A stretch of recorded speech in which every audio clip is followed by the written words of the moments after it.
Que la paix soit avec vous. Je crois que les chrétiens aujourd'hui ont un problème avec la lettre. Beaucoup de chrétiens ne croient pas que la Bible peut être la lettre qui tue. Et pourtant si. Cette lettre peut et même doit tuer. Incompréhensible, me direz-vous. Comment peut-elle être à la fois vie et mort, ou plutôt mort et vie? Et pourtant, cela est possible. Si nous regardons les 10 commandements, 5 sont la vie dans l'amour et 5 sont la mort dans le péché. Et là, nous avons un choix. La vie avec le souffle sacré ou la mort dans l'esprit de la chair en nos efforts, nos œuvres. Lorsque nous lisons les épîtres de Paul, en ce qui concerne les églises, l'homme n'en garde que ce qui frappe à ses yeux ou ses oreilles. Ici tel don, là tel ministère, ailleurs tel style d'évangélisation.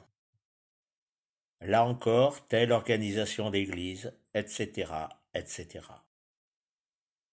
Mais il oublie de nombreuses choses, telles que ces églises sont et seront toujours imparfaites étant charnelles.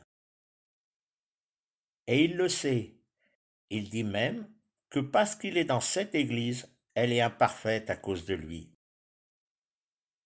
Comment l'homme qui désire atteindre la perfection en Christ peut-il accepter de vivre dans une église bâtie ou construite par des hommes pécheurs, rachetés par grâce, me direz-vous, effectivement. Mais ces hommes bâtissent sur la lettre qui tue à cause de l'esprit de la chair, de l'esprit de l'homme. Nombreux sont ceux qui bâtissent ou veulent bâtir des églises. Et que font-ils? Où viennent-ils chercher les idées, les exemples de ce qu'ils désirent faire et comment bâtir?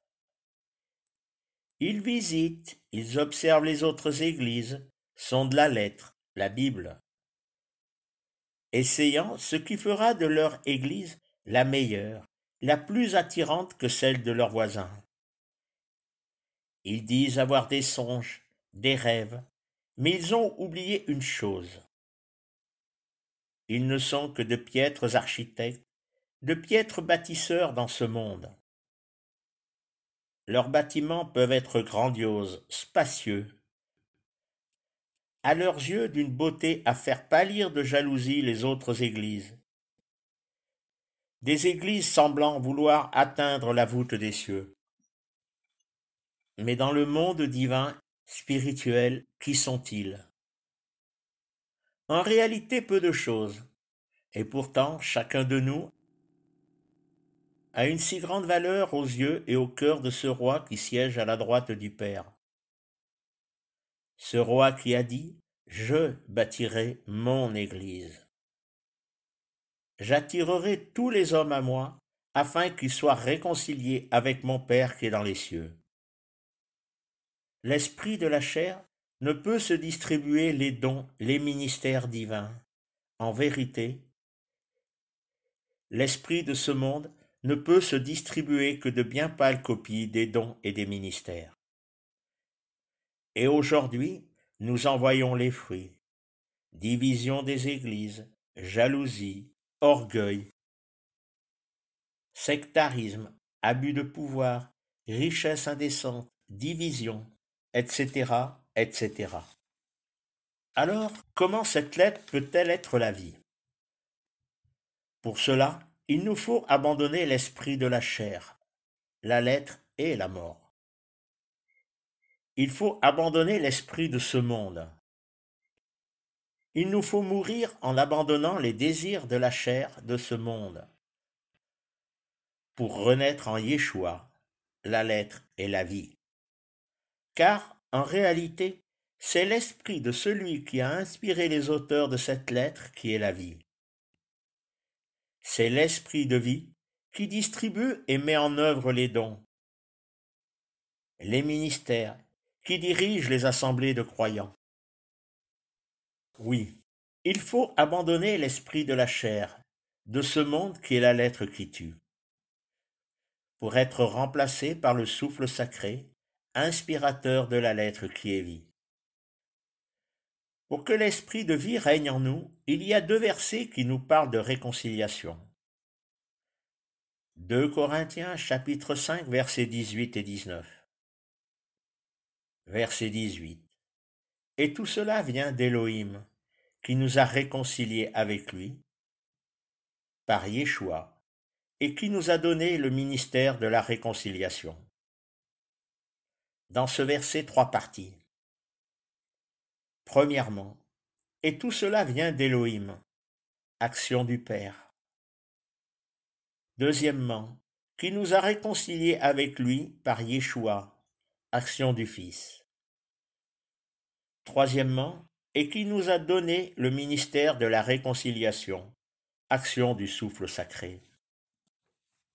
Ainsi, le Père, le Fils et le souffle sacré sont un dans l'action, afin de bâtir cette Église, fiancée et future épouse du Fils. Voyons le verset 19. Car Elohim, étant en Yeshua, réconciliant le monde avec lui-même, en n'imputant point aux hommes leurs offenses, et il a mis en nous la parole de la réconciliation. Ce verset nous décrit la situation dans laquelle nous vivons. Car ce passage nous montre que Yeshua n'est plus dans l'action sur la terre, mais que ressuscité, il est en Élohim. N'oublions pas que sur la croix, il a remis son esprit entre les mains du Père. Et il nous est donc envoyé pour cette réconciliation, le souffle sacré, parole d'Élohim à nos cœurs. J'entends parler de réconciliation entre croyants rachetés par le sang de l'agneau divin. Mais il suffit d'ouvrir la Bible pour comprendre que cette réconciliation ne peut se faire du fait de nos propres désirs ou de nos propres efforts. En effet, notre regard sur la parabole du Fils prodigue est principalement attiré par l'attitude du Fils prodigue et de son retour auprès du Père. Mais regardons l'attitude du Fils aîné lors du retour de son frère. Rancœur, égoïsme, colère, refus de partager à la table de son Père. Et en fait, il ne voyait que lui et encore lui. Il pensait avoir été oublié, quelque part méprisé par ce Père qu'il avait toujours servi. Mais qui a été l'artisan de cette réconciliation? Qui s'est déplacé en premier? Qui a fait le geste de tendre la main? C'est le Père. Son propre Père est venu le chercher. Mais quel amour dans l'attitude du Père! Je t'ai tout donné. En regardant d'encore un peu plus près l'attitude du Père, ce qui devrait nous frapper les yeux, c'est que ce Père qui est accouru au devant de son Fils prodigue est ensuite allé au devant de son Fils aîné. Et c'est ainsi, par l'amour de ce Père, qu'il y aura la réconciliation entre ses 2 frères, ses fils. Au travers de cette parabole, Yeshua voulait nous révéler que la réconciliation ne pouvait se faire que par l'action du Père. Et c'est cela qui devrait non pas frapper nos yeux, mais toucher nos cœurs. Il en est de même aujourd'hui pour chacun d'entre nous. Nous voulons être réconciliés avec nos frères et sœurs. Mais nous sommes la cause de cette non-réconciliation. Notre attitude de cœur est la cause de cette non-réconciliation. Aussi, frères et sœurs, cessons notre égoïsme du moi d'abord, afin de laisser le souffle sacré du Père céleste réconcilier ses enfants.